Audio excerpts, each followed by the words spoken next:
The autumn air in Washington had a chill that bit a little deeper that year. Charlotte Henley stood alone in her quiet kitchen, the early morning light filtering through the glass and casting long golden streaks across the hardwood floor. The outline of Mount Rainier loomed in the distance, a solemn witness to her solitude. It had been 4 long years since Robert, her husband, her compass, her anchor, had kissed her gently on the forehead, promised to be home in time for dinner, and disappeared into the wilderness he had adored since boyhood. That morning, he was full of calm excitement, eager to embrace the beginning of his retirement with a solo hike he said would clear his mind. But dinner came and went, and Robert never did. Each day since had been a slow drip of unanswered questions, sleepless nights, and the unbearable absence of closure. Charlotte had clung to hope long after others had let it go. The official narrative, accident or suicide, had never sat right with her. Robert was careful, methodical, and above all, deeply in love with the life they'd built. They had plans, an Alaskan cruise, quiet mornings with grandkids, lazy walks hand in hand. As she cracked eggs into a pan that morning, the sizzle in the skillet was drowned by the hum of silence in her heart. It had become her morning ritual, not for nourishment, but because it was something familiar, something Robert used to do. Then, the phone rang. The sharp tone cut through the air like a blade. Charlotte froze. Her eyes flicked to the caller ID, Mount Rainier National Park. Her breath hitched. That number hadn't appeared on her phone in over 2 years. She felt time slow as she reached for the receiver. "Mrs. Charlotte Henley?" The voice was steady but held a weight of significance. "This is Ranger Mike Patterson.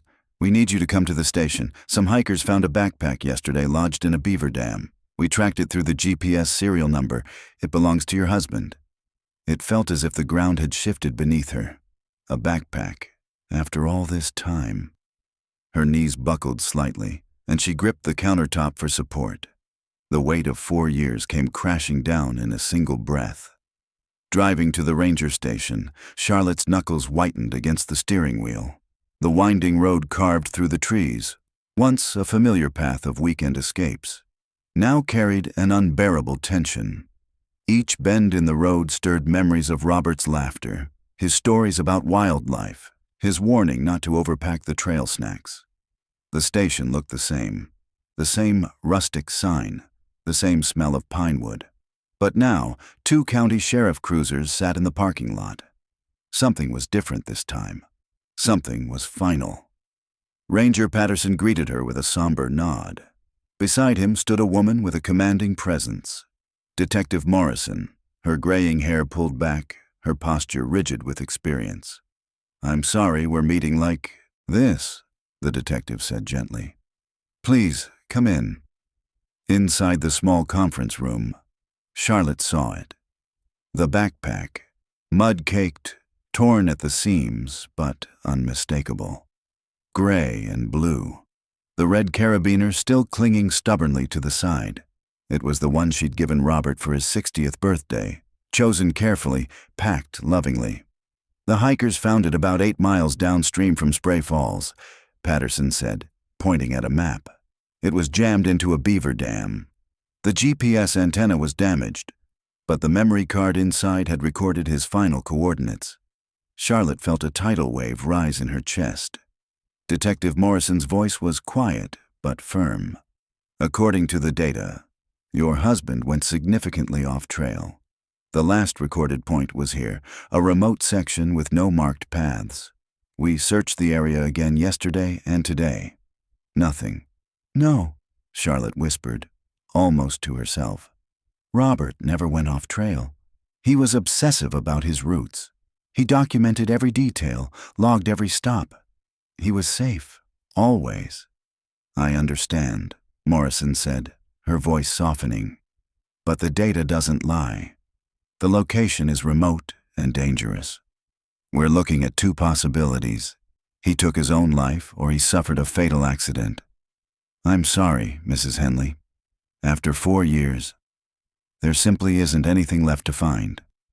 Charlotte stared at them, her hands clenched in her lap. You think he gave up? That he chose to leave all this behind? There's no way to be certain, Morrison replied. But we won't be reopening the case. The words hit like a slap. The sudden end of a sentence she didn't believe should be finished. She turned to the backpack again, this time with Ranger Patterson at her side. One by one, they unpacked its contents. His phone, beyond repair. His hiking permit, dated and faded.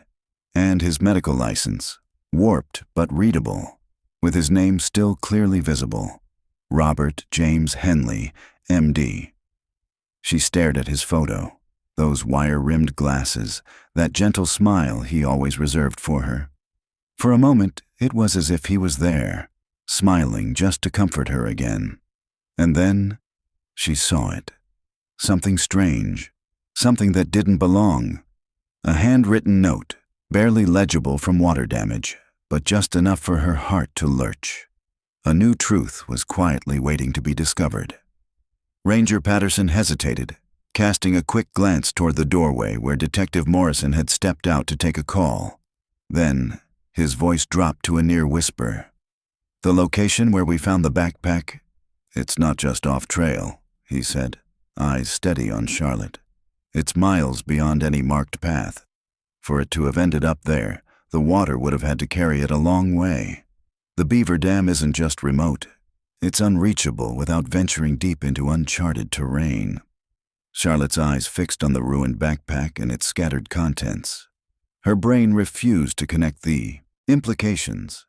Robert didn't go off course. He never did. He was the kind of man who double-checked weather reports, charged backup batteries the night before a hike, packed a full emergency kit, and left behind detailed itineraries. That same discipline had defined his career as a physician. He didn't make careless decisions. It was what made him so dependable, so beloved. "It doesn't make sense," she whispered. Patterson nodded slowly, sympathy etched into the corners of his face. "Sometimes even the most experienced hikers make mistakes," he offered. "Or sometimes they don't want to be found." But Charlotte's heart knew better. She could still feel the strength of Robert's hand wrapped around hers during their last breakfast together. After 40 years of marriage, after raising 2 children and weathering griefs both large and small, Robert would never simply walk away. Not after promising her they'd spend every single day of retirement together. She could still picture the calendar in his office, each day before retirement crossed off with red marker, like a child eagerly counting down to Christmas. He had been excited, hopeful, alive. Now, as she stepped out of the ranger station, a bag of photocopied documents clutched in her arms, she felt more directionless than she had in the 4 years since his disappearance. The official conclusion was final. Robert had left the trail, either by mistake or by choice. No foul play suspected. Case closed. Yet Charlotte couldn't find peace in their certainty. She sat behind the wheel of her car, hands trembling on the steering wheel. The morning had begun with the mundane rhythm of breakfast and had spiraled into a storm of confusion, grief, and unearthed doubts. She needed to speak with someone who had known Robert not as a missing person, but as the man he truly was. The drive to Cascade Medical Associates carried her through a tapestry of memories. She passed the quaint coffee shop where Robert had stopped for his black coffee and blueberry muffin every morning. The park bench where they'd celebrated his retirement beneath streamers and laughter. The past clung to every turn like fog. But time had changed the clinic. The once warm facade had been modernized, the familiar blue awning replaced by clean, sterile gray. Even the lettering on the sign was unfamiliar, sleek, corporate, cold. Inside, the receptionist barely glanced up. "Can I help you?" Charlotte took a steadying breath. "I'm Charlotte Henley. My husband, Dr. Robert Henley, used to work here. I need to speak with someone about something important." "I'm sorry," the young woman said, eyebrows pinching. "I don't recognize the name. I've only been here about 18 months. Is the office manager available?" Minutes later, a hurried man in his 30s appeared. "Mrs. Henley? I'm Brandon Chen. I manage the office now. I didn't know your husband. The practice changed ownership a couple years back. Most of the staff turned over, but Sarah Winters is still here. She worked with Dr. Henley. She's with a patient right now, but should be free soon. A wave of relief rushed over Charlotte. Sarah. Robert had always spoken fondly of her, a nurse with sharp instincts and a kind heart. If anyone still remembered who he truly was, it was her. The break room, though partially remodeled, retained remnants of the past. Charlotte settled into a familiar chair at the round table where Robert used to eat his lunch. He'd always made space for others, especially new staff or those having a rough day.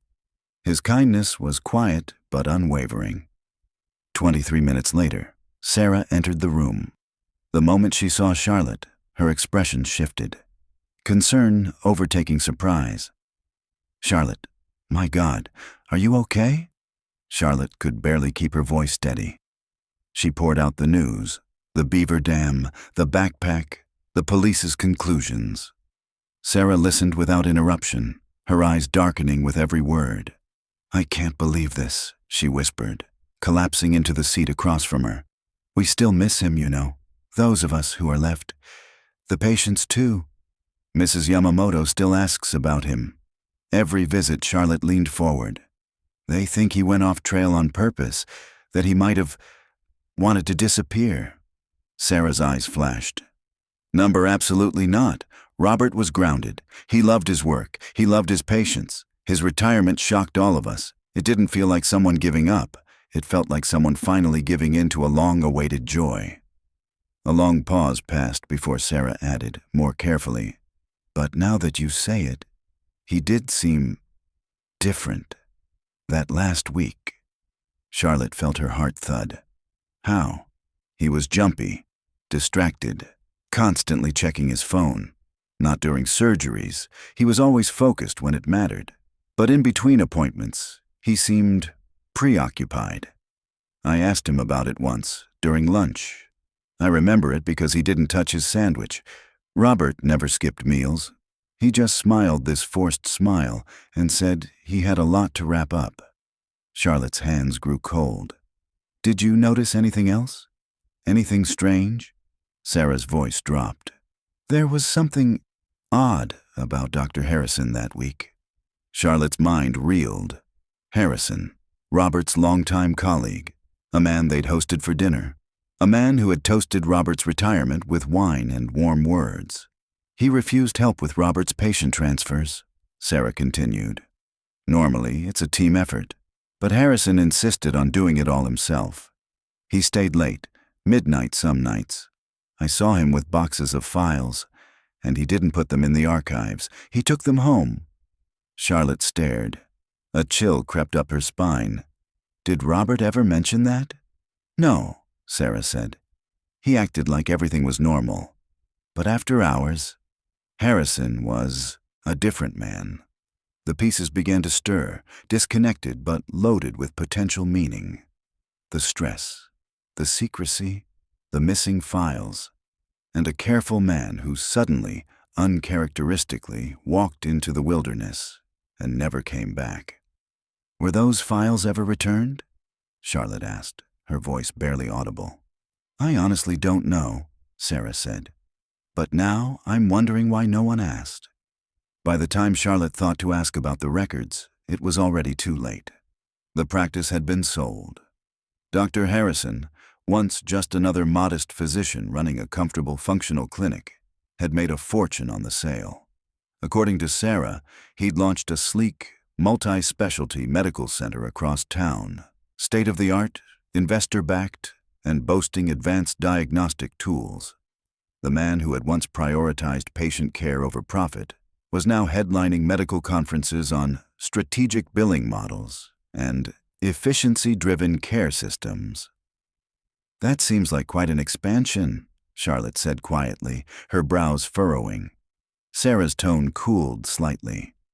There was an article in one of the journals about his innovative billing practices and optimizing reimbursement protocols. Very different from the Harrison we used to know. He always said people came first. Not anymore. Before Charlotte could say more, the break room door creaked open. Brandon poked his head in.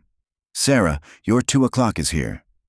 Sarah rose quickly and clasped Charlotte's hands. "I'm so sorry about the backpack. If you need anything at all, call me, okay?" She paused. "And Charlotte, I know what the police think, but I knew Robert. He wasn't the kind of man to walk away. He talked about your retirement plans every day, the Alaska cruise, teaching your grandson how to fish. He was counting down the days. With that, she was gone, and Charlotte was left alone with her thoughts. Something deeper was at work. She sat quietly in the break room for a few minutes longer, her mind retracing every step. Robert's odd behavior in his final week. Harrison staying late, taking files home, a suspiciously successful expansion, the GPS data that pointed to a hidden trail. It was all connected, but how? The questions clung to her as she drove to the storage unit where she'd kept Robert's office belongings. 4 years ago, she'd packed everything in blind grief. His day planners, medical records, even old lunch receipts.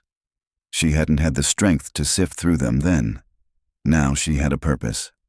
Inside, the air smelled of dust and forgotten paper. Light filtered through a narrow window, catching motes that danced like ghosts. Charlotte's back ached from bending over boxes, but she couldn't stop. The first 3 crates held nothing new. Certificates, patient thank you cards, even a child's crayon drawing labeled, "Dr. Robert is the best." Each artifact made her heart twist. Then, tucked between 2 journals in the 4th box, she found it. Robert's leather day planner. Her breath hitched. She flipped through it quickly, searching for the week of his disappearance. There it was, his neat handwriting listing meetings and appointments.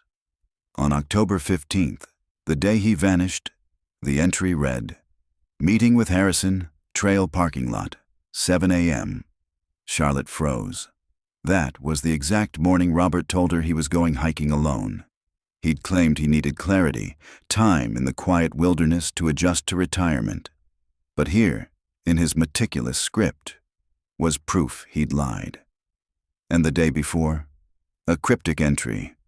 Patterson and Associates, 2 p.m. or evening, review files. She dug deeper into the box. Inside a manila folder labeled October Receipts, she found several items from Patterson and Associates. The letterhead was unmistakable. Employment law specialists, advocating for workers' rights since 1987. Employment law? Charlotte's heart pounded. Robert had never once mentioned needing legal advice. He wasn't the type to involve lawyers unless something serious was at stake. The receipts were for meetings on October 7th and 10th, with a 3rd scheduled for October 16th, the day after he disappeared. Her fingers trembled as she pulled out her phone. "Patterson and Associates," a calm receptionist answered. "How may I direct your call?" "This is Charlotte Henley. My husband, Dr. Robert Henley, was a client 4 years ago. I have some questions about his case." After a brief hold, a new voice came on the line. "Mrs. Henley? This is Miranda Dalton. I manage records for Mr. Patterson." Charlotte explained what she'd found and asked why her husband had needed a lawyer. There was a pause. "I'm limited in what I can share due to client privilege, even posthumously. But I can tell you, Doctor, Henley came to us about employment whistleblower protections." Charlotte's mouth went dry. He asked about how to document workplace violations safely and how to protect his family from retaliation. Dalton continued. "He seemed deeply concerned, very careful. He wanted to handle everything by the book." "Did he say what kind of issue he was facing?" "I'm sorry," Dalton said gently. "But I remember he missed his final appointment. Mr. Patterson was very worried when he disappeared." Charlotte thanked her, her mind spinning. Whistleblower protections, documenting evidence, a hidden meeting with Harrison the morning Robert vanished. She loaded the planner and documents into her car, her hands shaking. The world outside looked unchanged. Suburban lawns, mailboxes, kids on bikes. But nothing was the same. Robert hadn't just gone hiking. He was investigating something, and now he was gone. When Charlotte pulled into her driveway, she saw it. A silver Mercedes, parked neatly at the curb. The license plate unmistakable. HEALR1. Harrison. He was standing at her front door, smiling politely, speaking with Mrs. Chen next door. Charlotte's stomach turned. He looked just as he always did. Immaculate, professional. But something was off. His tie was askew, his posture too stiff. His eyes, when they met hers, held a flicker of something new. "Charlotte," he said warmly, walking toward her. "I heard about the backpack. The police called me this morning. I wanted to check on you." Charlotte stepped from the car slowly, mindful of the boxes in her back seat. "That's very kind, James," she said carefully. "It's been a long day." Mrs. Chen chimed in cheerfully. "I told Dr. Harrison you'd gone to your storage unit. Spring cleaning, I guessed." Charlotte watched Harrison closely. At the mention of the storage unit, a flash crossed his face. Something quick and almost imperceptible. His smile remained, but it strained at the edges. "Storage unit," he repeated lightly, his voice tight. "Just sorting through Robert's things," Charlotte replied. "The backpack made me want to reconnect." "Of course," Harrison said. "Grief leads us down many paths. Sometimes we find unexpected memories, or surprises." His gaze drifted again to the boxes. Charlotte forced a smile. Just memories.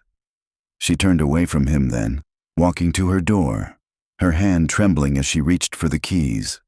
Behind her, Harrison's voice called out one last time, "If you find anything you have questions about, I hope you'll call me. I was Robert's friend after all." She didn't answer, because now, for the first time, she wasn't sure that was true. "Of course," Harrison replied, stepping back just enough to let Charlotte pass. But before she could turn the handle, he added, "If you need anything at all, please call. Robert meant a great deal to me. I'd hate to see his legacy tarnished by misunderstandings." The word hung heavy between them. Misunderstandings. Charlotte forced a polite smile and turned toward her door. Her legs felt hollow, her heart thudding in her chest like a drum. She could feel Harrison's gaze following her, studying the outline of the boxes through her car windows, cataloging, calculating. Only when the door was locked behind her did she release the breath she'd been holding. She leaned against the wall, trying to calm the tremor in her hands. Harrison's sudden visit, so soon after the police had reached out to him, wasn't just coincidence, nor was his fixation on what she'd found in storage, and his parting words, that veiled threat wrapped in a smile, set every alarm inside her screaming. Charlotte peeked through the curtain. Harrison stood beside his car, phone to his ear, gesturing sharply. Nothing like the calm, polished man she'd known for 15 years. This version of him was harder, colder, more dangerous. Her fingers touched the day planner still tucked in her purse. Meeting with Harrison, trail parking lot, 7 a.m. The Yaoxi entry burned in her mind. What had Robert discovered that pushed him to seek legal protection? What was so serious that he arranged to meet Harrison before disappearing? The doorbell rang. Charlotte flinched. Through the peephole, she saw Harrison again, his face reset into that familiar concerned expression. Every instinct screamed to ignore him. But part of her knew. This was a window, a chance to learn what he was hiding. She opened the door halfway. "Charlotte," he said gently, "I didn't mean to impose. I just realized I might have seemed abrupt earlier. This news about Robert's backpack, it's shaken me too. I was wondering, would you like to get a coffee?" Sometimes it helps to talk with someone who understood him. Her heart raced. The invitation wasn't innocent, but neither was her acceptance. "I suppose a cup of coffee would be nice," she said, keeping her voice steady. "Wonderful. Corner coffee on Main? Robert mentioned it was your favorite." "That's fine. I'll meet you there." "I can drive us. No sense in taking two cars." "I'll drive myself," she said quickly. "I have errands afterward." Something flickered behind Harrison's eyes, but he smiled and nodded. Of course, I'll see you there. As soon as the door closed, Charlotte pulled out her phone. Meeting Dr. Harrison at Corner Coffee on Main. If you don't hear from me in 2 hours, call the police. Not joking. She sent the message to her sister, Ellen. Ellen's reply came fast. Are you okay? What's happening? Can't explain. Just watch the clock, please. The drive took 10 minutes, but Charlotte spent every one of them rehearsing calm. She parked where her car was clearly visible and chose a table in the middle of the cafe. Public, well-lit, impossible to isolate. You remembered, Charlotte said as Harrison returned with their drinks. Vanilla latte for me, black for Robert. Robert talked about you constantly, Harrison said, settling in across from her. Sunrise hikes, your grandson's games, he adored you. Charlotte took a sip, watching him. This must be difficult, he continued. 4 years of not knowing, and now this. Have you processed it all? I'm managing. Going through Robert's things must have been hard. Did you find much in storage? People often keep things their spouse doesn't know about. Work files, notes. Charlotte kept her expression neutral. Mostly journals and thank you cards. Robert saved every crayon drawing. Harrison smiled, but his fingers tapped restlessly. No work files? I'd imagine he kept backup copies. Just the usual, Charlotte replied evenly. Why do you ask? Oh, no reason, Harrison said too quickly. The police asked if he'd taken patient files home.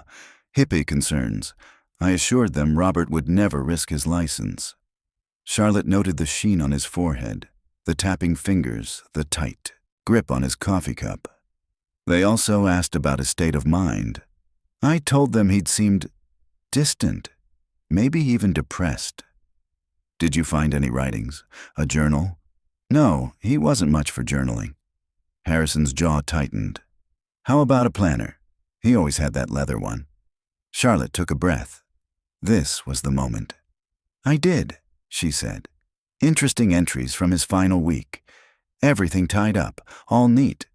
And one thing confused me. October 15th. He wrote, Meeting with Harrison, trail parking lot, 7 a.m. Harrison's mask cracked. For a second, all the warmth vanished. His eyes flickered with alarm. Then came the laugh, dry, rehearsed. Ah, yes, that. Poor Robert. He called me that morning, around 6:30. He was agitated. Said he needed clarity. Retirement was harder than he expected. Charlotte stared, stunned at how easily he lied. He was rambling, Harrison went on. Paranoid. I offered to meet him, but he insisted on hiking. I didn't want to worry you. Charlotte said nothing. She didn't need to. The lie unraveled itself. I should go, she said, standing. Harrison stood too fast, rattling his cup. Charlotte, wait. If you find anything that might be misinterpreted. Robert's reputation doesn't need protecting, she said coldly. Excuse me. As she walked away, she caught Harrison's reflection in the cafe window. Rigid, trembling, his mask slipping further with every second. Charlotte slipped into the restroom, locked the farthest stall, and called 911. I'm at Corner Coffee on Main. A man here, Dr. James Harrison, may be dangerous. He's acting erratically. I think he's trying to cover something up. The dispatcher assured help was on the way. When she stepped out again, her heart skipped. Harrison had moved to her side of the booth, blocking her way out. There you are, he said, smiling too broadly. I was starting to worry. She slid into the seat beside him, pressed against the wall. Sorry, just overwhelmed. Of course. His voice had cooled. You know, I drove by your house this morning, saw boxes. Charlotte's throat tightened. There had been no boxes outside. Don't lie to me, Harrison snapped. I saw you at the storage unit. Mrs. Chen told me everything. I need to leave, Charlotte said, trying to rise. He didn't move. What did you find? Nothing, just memories, like I said. Robert kept everything, always had to be the noble one, the honest one. Charlotte pushed harder. I need to go. My sister's expecting me. Harrison stood slowly. Let me walk you to your car. His grip on her elbow was too firm, no longer polite. As they stepped outside, Charlotte scanned the sidewalk, hoping someone, anyone, would notice. No one did. Where are they? He growled. Where are what? The documents, the files. Don't pretend. I know he made copies. I don't know what you're... He spun her and shoved her against her car. The breath left her lungs. Cold metal pressed into her ribs. A gun. Get in! James, please! Get! In terror, Lance threw her, but she obeyed. As she climbed into his car, she whispered, I have grandchildren. You should have thought about them before you started digging. Charlotte's hands trembled in her lap. Harrison drove with one hand, the gun steady in the other. You should have let it go, he said. 4 years of peace. You ruined it. You killed him, Charlotte whispered.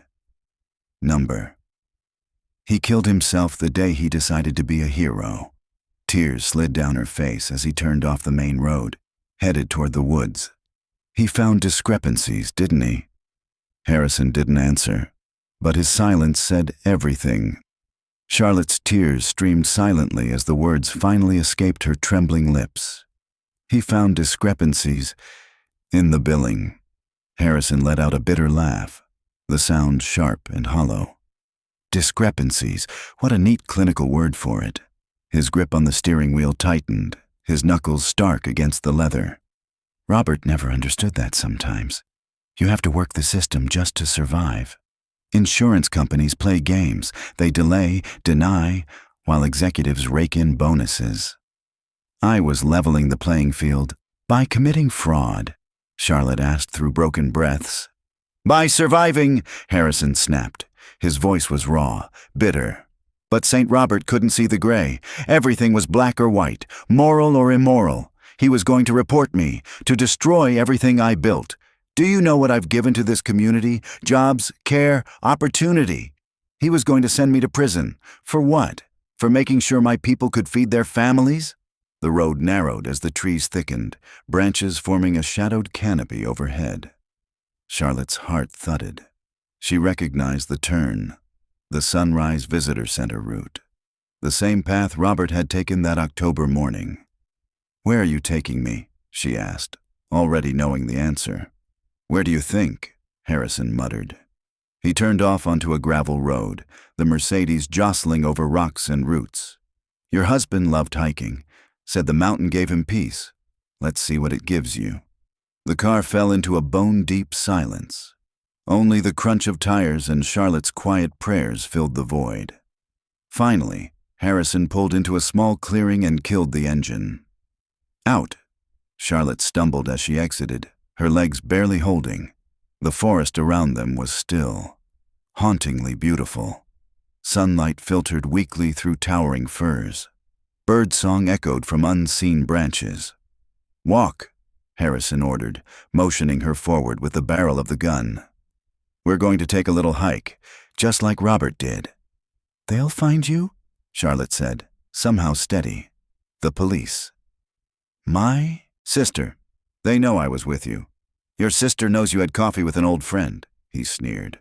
Police will find your car and think you went on a grief walk. Happens all the time. He nudged her with the gun. Move. The trail ahead was barely visible, a ribbon of earth covered in moss and damp leaves. The forest seemed to close in as they walked, shadows deepening, the light growing cold. Charlotte stumbled over roots and ducked beneath low branches, each step harder than the last. Her breath came ragged with fear, but she didn't cry. Not yet. Keep going, Harrison barked. Don't think about running. You wouldn't get 5 feet. Suddenly, the sound of a siren cracked the silence. Harrison stiffened. No, he whispered. More sirens followed, closer now. Red and blue lights flickered between the trees. The sound of tires on gravel, car doors slamming, voices barking commands. The forest came alive with urgency. You called them. Harrison turned on her, his voice shaking with disbelief. "At the coffee shop. You called the police." Charlotte didn't answer. She didn't have to. Harrison's grip tightened as he spun her around, dragging her back through the clearing. He pressed the gun to her temple. "This wasn't supposed to happen." A booming voice echoed through the trees. "Dr. Harrison," it called. "This is Detective Morrison. You're surrounded. Let Mrs. Henley go and come out with your hands visible." Harrison pressed his back to a tree, pulling Charlotte in front of him as a shield. She could feel his panic, the trembling, the ragged breath against her neck. "Back off," he screamed. "I'll kill her. I swear it." "No one needs to get hurt." Morrison's voice replied calmly. "We can talk." "There's nothing to talk about." Harrison's voice cracked. "Robert was going to ruin me. He didn't understand. I was protecting people." Officers fanned out through the trees, weapons lowered but ready. A young officer in tactical gear crept closer behind brush, inching forward. "I mean it," Harrison yelled, swinging the gun wildly. "Stay back." Time distorted. Minutes stretched endlessly. Sweat dripped from his face. His arm trembled. The gun wavered. "This wasn't supposed to happen," he repeated. "I offered him money, a lot of money. I begged him to retire peacefully. But no, he had to be noble." A second voice joined, calmer, male. "Doctor." "Harrison, I'm Officer Chen. I'm a negotiator. Let's talk." "You don't understand," Harrison shouted. "He had copies, everything, bank records, billing logs. He said he was going to the FBI, said if I didn't turn myself in—" "Let's talk about that," Officer Chen said, taking another step. "Don't come any closer," Harrison roared, his voice unhinged. Charlotte felt his grip shift, his mind unraveling. The gun moved, wavered. Then he struck. The pistol cracked against the side of her skull. White-hot pain exploded.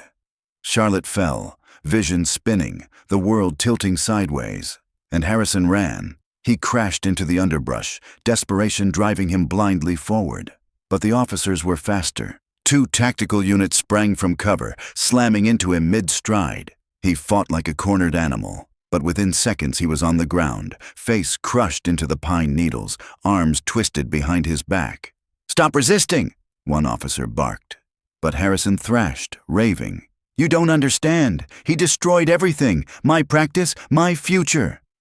Charlotte lay crumpled near a tree, blood warm on her cheek. EMTs rushed to her, lifting her gently. "You're going to be okay," one of them said, pressing gauze to her head. "Just a nasty cut. We've got you." She barely heard him. Her eyes were fixed on Harrison, screaming, spitting, covered in dirt and pine needles. This was no longer the man who delivered Robert's eulogy. This was a man unmasked, broken, undone. Detective Morrison knelt beside her. "You did good, Mrs. Henley," she said. "That 911 call saved your life."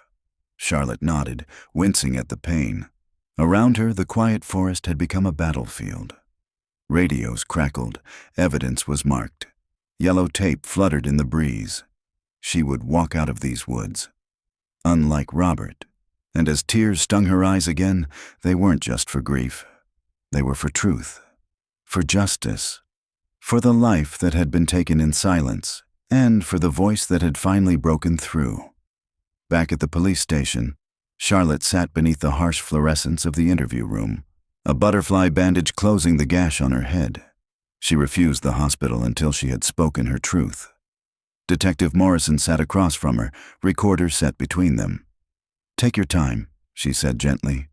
"Start wherever you're comfortable." Charlotte looked down at her hands, still trembling, and began. Charlotte's voice trembled as she began recounting the day, starting with a phone call, the backpack in the Beaver Dam, then Sarah's quiet revelations at the clinic. She walked Detective Morrison through each discovery in the storage unit, every note in Robert's planner, and the unsettling transformation she witnessed in Harrison's demeanor. Her words faltered when she described the gun, the forest, the certainty in her heart that she would die where Robert had died. "He kept saying, Robert should have taken the money," she whispered, "that Robert was going to destroy everything. Detective Morrison nodded gravely. Harrison is in interrogation room 2. Would you like to take a break? Charlotte shook her head. Number, I need to know what happened to my husband. Before Morrison could respond, a knock interrupted them. Another officer leaned in and whispered something that made Morrison's eyes narrow. She turned back to Charlotte. Mrs. Henley, Harrison's story is already unraveling your testimony, paired with that day planner. It's breaking him down fast. He's talking. Charlotte's hands clenched in her lap. What is he saying? I'll get the latest. Officer Williams will stay with you. 15 minutes later, Morrison returned, her expression grim, a thick folder clutched in her hands. Harrison confessed, she said, lowering herself into the chair, to Robert's murder. The word landed like a blow to the chest. Murder, not missing, not suicide, not an accident, murder. Morrison opened the folder slowly. According to his statement, Harrison and 2 men from his practice, guys he used for off-the-books jobs, met Robert at the trailhead that morning. They told him they wanted to resolve their disagreement in private. Robert was cautious, but he agreed. Charlotte pictured Robert, always giving people the benefit of the doubt, still hoping, even then, for a peaceful way through. They hiked for nearly an hour, Morrison continued. At a secluded overlook, Harrison made one final offer, money in exchange for Robert's silence. Robert refused, said he was going to the FBI that afternoon. That's when, Harrison says, one of the men pushed him, but we believe Harrison either ordered it or did it himself. Charlotte's voice cracked. How? It was a 200-foot drop onto jagged rocks, instantaneous. He wouldn't have suffered. Charlotte closed her eyes. The pain was unbearable, but also, finally, real. They made it look like Robert had gone off trail alone, Morrison said. They damaged the GPS antenna, dumped his backpack into the river. They thought no one would ever find it. But why? Charlotte asked softly. What was so important? It was worth killing for? Morrison pulled out another document. This is where it gets darker. Harrison's confessed to a large-scale insurance fraud operation, 15 years of billing for procedures never performed, some for patients already dead. He altered digital records to cover it. Charlotte's stomach turned. And that's not all, Morrison added, her voice grim. He was involved in illegal organ trafficking, using his practice to move money and cover up transplants coordinated through a black market network. He had connections across several states. Charlotte sat in silence, overwhelmed. The man who gave Robert's eulogy, she whispered, who sat at my table, was running a criminal empire. Robert uncovered it, Morrison said. He noticed mismatched records, suspicious deposits. He didn't jump to conclusions. He investigated quietly, gathered evidence, consulted with attorneys about whistleblower protections. Charlotte's eyes widened. He knew he might be killed. He was protecting you, Morrison said gently, by keeping you out of it. A knock came again. Morrison rose, listened. When she returned, her face had changed. There was sadness, but also resolution. We located the site. Based on Harrison's confession, we sent a team to the cliff. The recovery crew has found remains. Charlotte covered her face with her hands as tears poured down. It's him? We'll need DNA testing to confirm. There's not much left after 4 years. But yes, they believe it's him, lodged between rocks in a ravine. Charlotte choked out a sob. But I can bury him? Yes, Morrison whispered.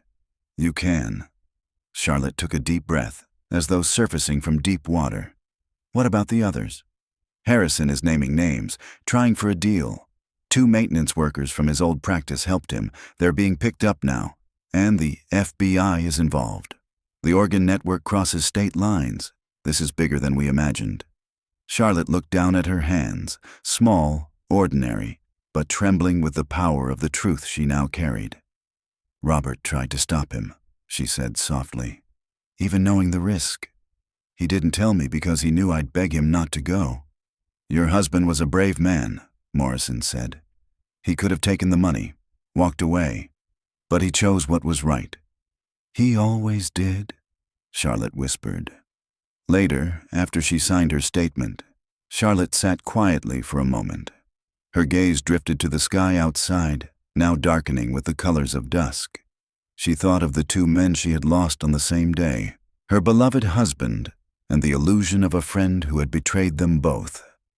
Harrison had laughed at their table, toasted Robert at his retirement, all while orchestrating crimes that left patients harmed and families grieving.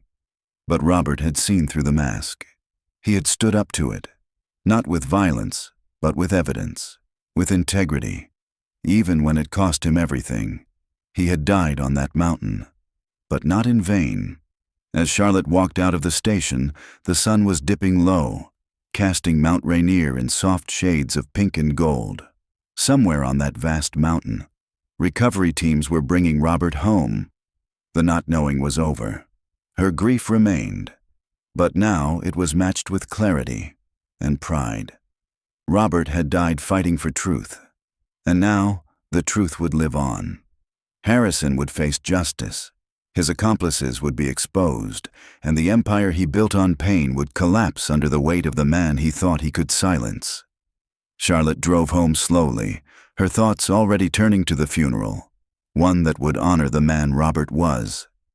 A protector, a husband, a hero. The final battle had been won, and Robert would finally rest in peace.